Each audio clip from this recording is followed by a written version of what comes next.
What if the greatest tragedy of aging is not the wrinkles that carve our skin, but the erosion of the question that once carved our soul? What if the most silent catastrophe is not the slowing of our heartbeat, but the vanishing of the reason it beats at all?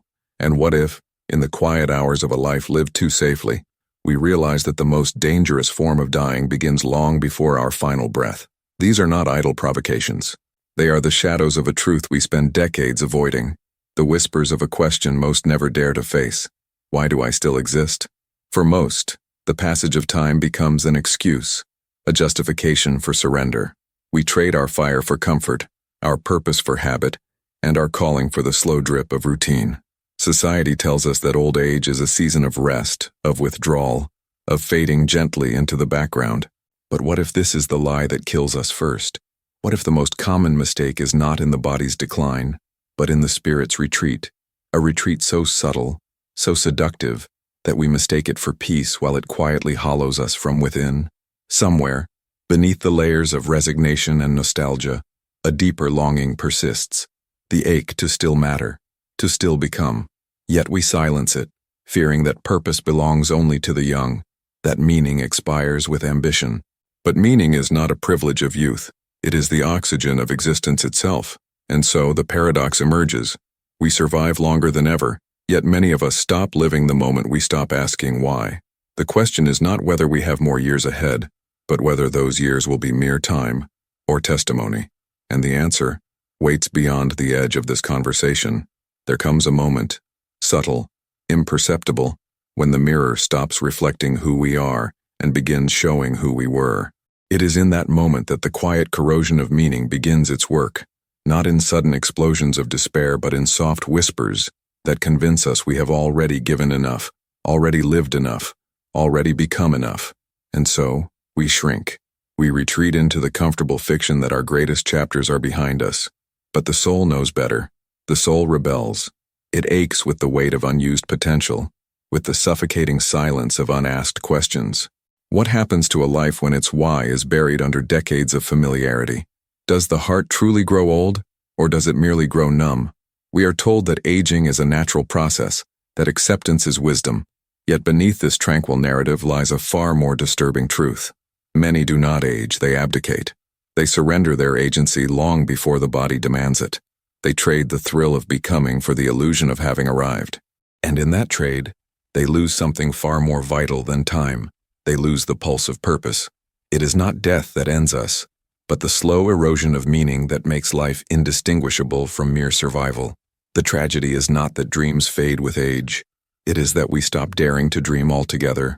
We confuse resignation with peace, silence with serenity, stillness with wisdom.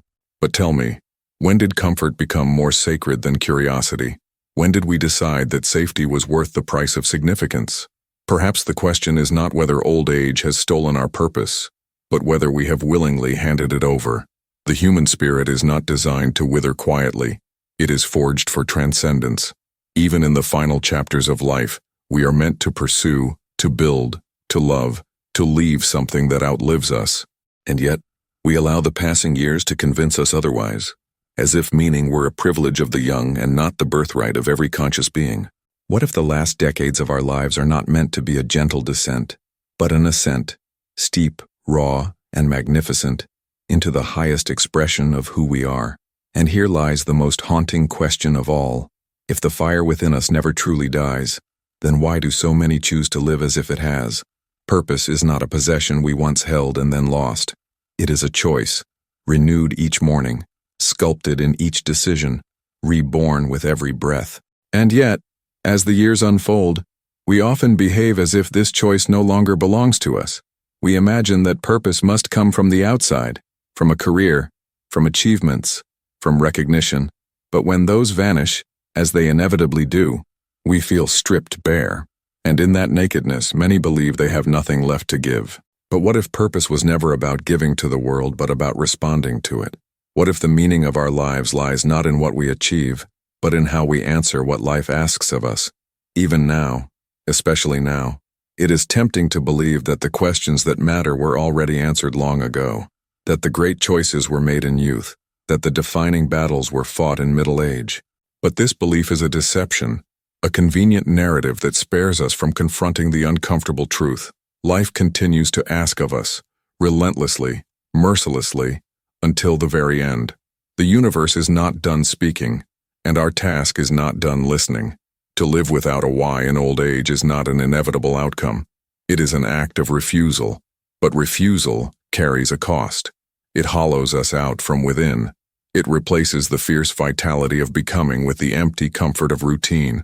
We wake, we eat, we pass the hours, but something essential is absent, the feeling that this moment, this breath, this day, matters.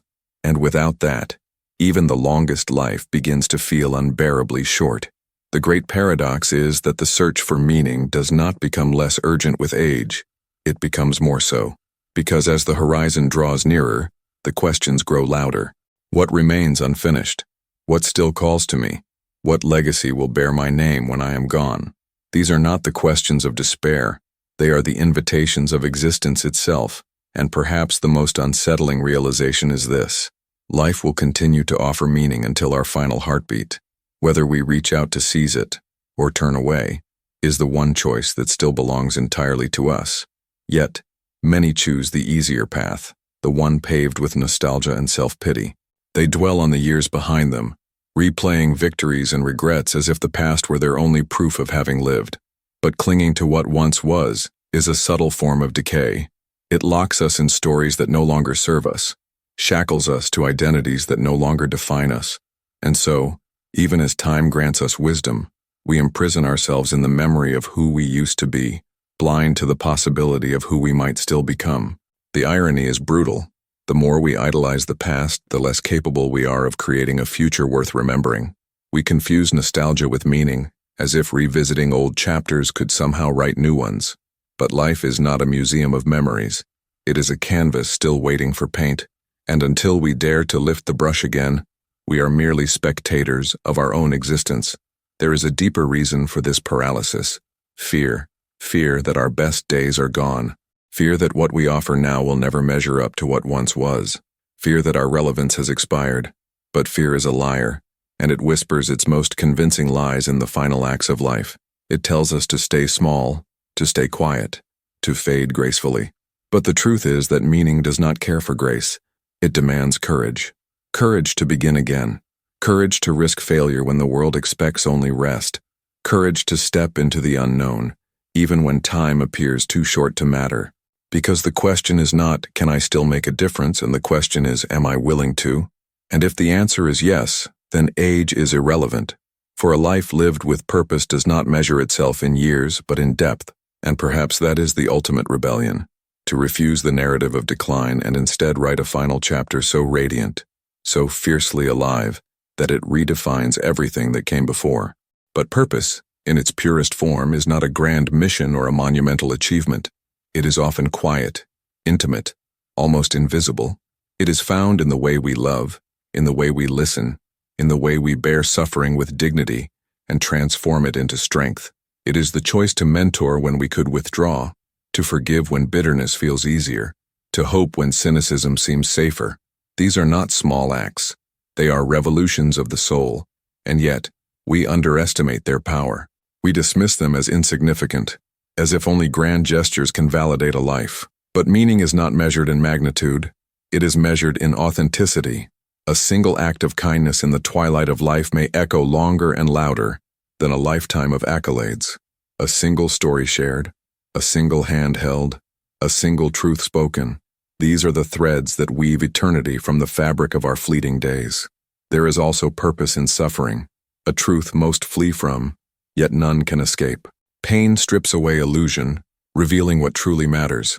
It humbles us, refines us, connects us to others in ways comfort never could, and in that shared vulnerability, we discover a deeper kind of meaning, one that does not depend on youth, success, or recognition, but on the courage to endure and transcend. The final chapters of life are not meant to be a retreat from the world, but a gift to it. They are the chance to distill all that we have learned, all that we have become, into something that will outlast us. Even in the smallest gestures, we are planting seeds that will bloom long after we are gone. So perhaps the real question is not, what purpose is left for me, But what is the purpose that only I, with all my scars and stories, can fulfill now? And still, even with all this before us, resistance lingers. A whisper, it's too late. But late for what? Too late to speak truth? Too late to love deeply? Too late to forgive or to begin again? The notion of too late is the final illusion, the last defense of a spirit afraid to rise once more. For as long as breath fills our lungs, life has not withdrawn its invitation, meaning waits patiently, quietly, insistently, for our yes. We must understand this. The search for purpose is not a task to complete, but a path to walk, until the very end. And on this path there is no finish line, no final victory, no perfect resolution. There is only the next step, the next choice, the next act of defiance against the pull of meaninglessness. To live without a why is not an unavoidable fate. It is a decision renewed each day. Every scar, every regret, every joy, they are not weights to be carried but materials to be forged into something greater. Our story is not over.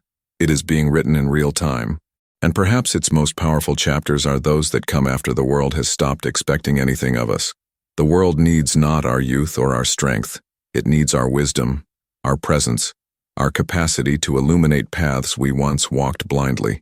The question is not whether we still have something to give, but whether we will allow ourselves to give it. And in that decision lies the power to transform not just our final years, but the very meaning of what it means to grow old. So I ask you, if this moment right now is not too late to breathe, then why should it be too late to begin? And if it is not too late to begin, then what truly are we waiting for?